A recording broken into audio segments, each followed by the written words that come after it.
আমি অমুক বছর অমুক তারিখে অমুক সালে আমি দেশে চলে আসছি ফাইনাল এক্সিট লাগে, এখন আমি কি সৌদিতে যেতে পারবো কিনা অনেকেই নক দিচ্ছেন। আপনি সৌদিতে নিষিদ্ধ কিনা কিভাবে বুঝবেন, আজকের এই ভিডিওতে আমি সেই বিষয়ে আলোচনা করব।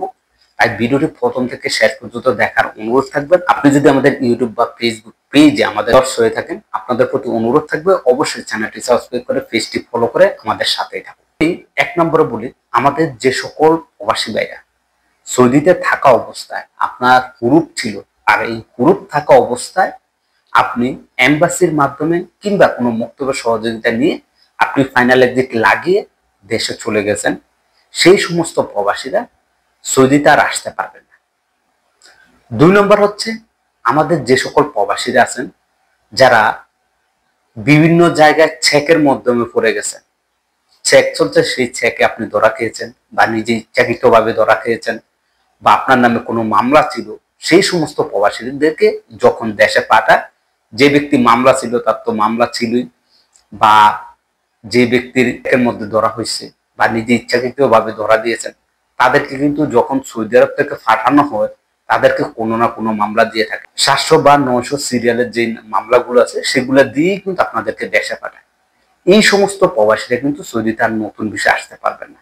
এরপর আপনার একটা কাজ করতে পারেন, আপনি যে সৌদি থেকে চলে গেছেন, এয়ারপোর্ট পার হওয়ার পর আপনার একটা প্রিন্ট আছে, এয়ারপোর্ট প্রিন্ট, সেটা তুললে আপনি জানতে পারেন। আমি দেখিয়ে দিব এয়ারপোর্ট প্রিন্টটা একটু পরে।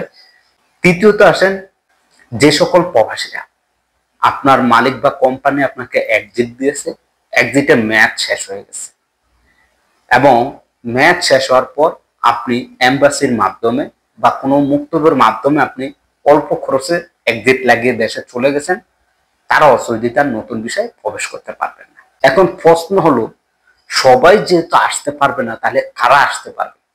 বর্তমান সময় 2025 সালের আজকে জুলাই মাসের 30 তারিখ, আজকের এই দিন পর্যন্ত বর্তমানে সৌদি সরকারের নিয়ম অনুসারে আপনার মালিক বা আপনার কোম্পানি আপনাকে এক্সিট দিয়েছে। আজকে আপনাকে এক্সিট দেওয়ার পর যে 60 দিন মেয়াদ ছিল, এই 60 দিনের মধ্যে আপনি টিকিট কেটে দেশে চলে গেছেন, সেক্ষেত্রে আপনি নতুন বিষয়ে আবার সৌদিতে আসতে পারবেন।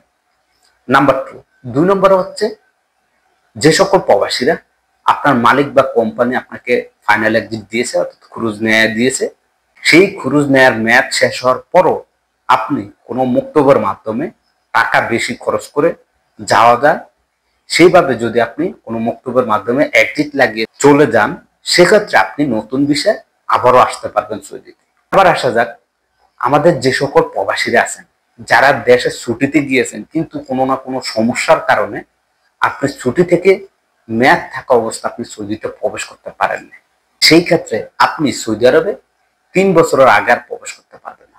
অর্থাৎ আপনি যে দেশে গিয়েছেন, আপনার ছুটির মেয়াদ শেষ হয়ে গেছে, যেই দিন থেকে মেয়াদ শেষ হয়ে গেছে এর পরের দিন থেকে আগামী 3 বছর পর্যন্ত আপনি সৌদিতে কোনো বিষয়ে আসতে পারবেন না। কেননা আপনি যখন ছুটিতে যাওয়ার পর না আসবেন, তখন আপনার স্ট্যাটাসে অটোমেটিক অ্যাবসেন্ট ফর ওয়ার্ক অর্থাৎ হুরুপ চলে আসবে, যেটা আপনার 3 বছর পর্যন্ত আপনার স্ট্যাটাসে থাকবে এবং 3 বছর পর আপনি আবার নতুন বিষয়ে সৌদিতে প্রবেশ করতে পারবেন। আপনি বুঝতে পারছেন? চলেন, যে অনেকে দেখা গেছে 3 বছর 4 বছর আপনার একামা নাই, আপনার মালিক করে দেয় না বা কোম্পানি করে দেয় না, আপনার অন্য কোনো সমস্যা নেই, তখন আপনি ফাইনাল এক্সিটের দেশে চলে গেছেন, সেই সকল প্রবাসীরা চাইলে যে কোনো মুহূর্তে আবার নতুন বিষয়ে আপনি আসতে পারবেন।